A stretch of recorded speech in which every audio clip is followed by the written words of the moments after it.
Welcome to The Explainer.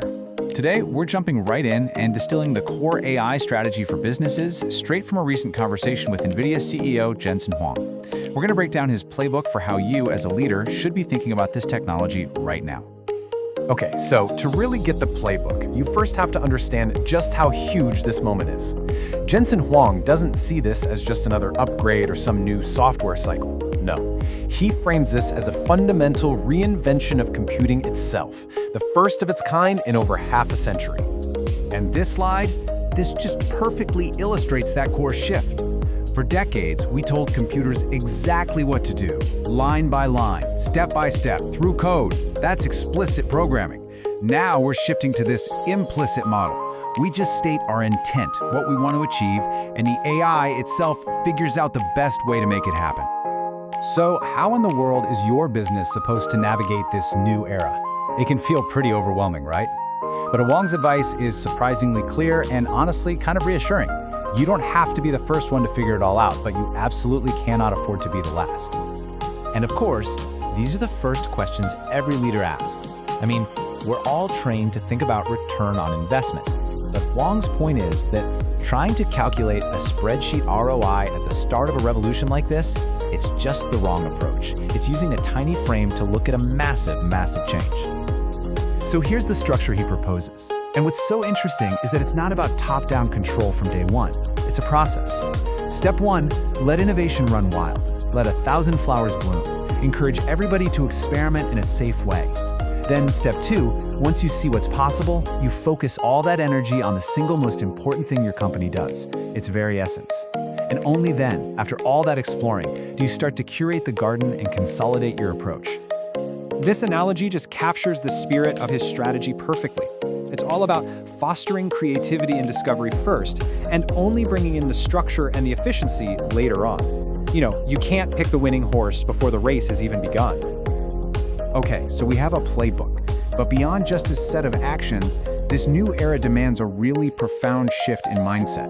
You have to start thinking completely differently about what's even possible. He calls this an AI sensibility. And what it means is looking at your hardest, most complex problems and asking this totally revolutionary question. What would we do if this was instantaneous? What if this data wasn't heavy and slow, but was just weightless? It's about designing for a world of abundance, not a world of scarcity. Now, that might sound a little like science fiction, right? But to get why this mindset is actually practical now, you have to consider this one number, 1,000,000x. That is the performance leap we've seen in AI computing in just the last 10 years. I mean, think about it. We all thought Moore's law was fast, right? 100x improvement over a decade felt like light speed. But AI's growth? It's 1,000,000 times in that same period. We're in a completely different paradigm. We're not living in a world of computational scarcity anymore. We're living in a world of unbelievable abundance.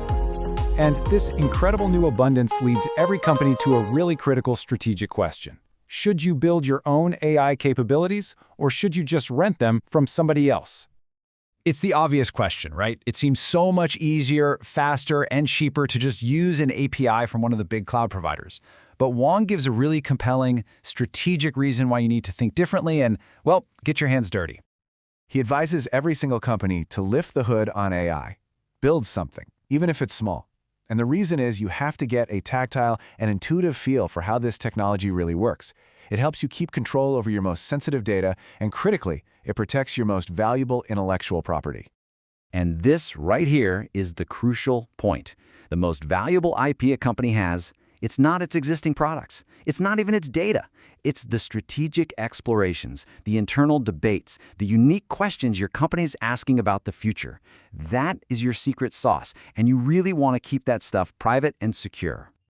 So all of this brings us to the final and maybe the most empowering takeaway from Huang's vision for the future of business. It's really all about where value is going to come from in this new world.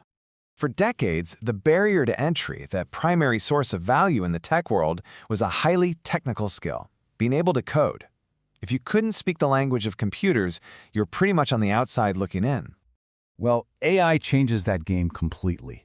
It's commoditizing the act of coding. Since you can now tell a computer what you want in just plain language, the value shifts. The new superpower is the thing you already have, deep domain expertise and a profound understanding of your customers' problems. And this is the ultimate call to action. It reframes this entire conversation, doesn't it? AI is not some threat to be feared.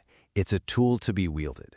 The people who master this tool to amplify their own expertise, they are the ones who are going to lead the future. The ability to translate your company's unique knowledge into prompts and problems for an AI to solve. That's the new competitive advantage. The playing field has been leveled, and that leaves one final question for you and your teams to really think about.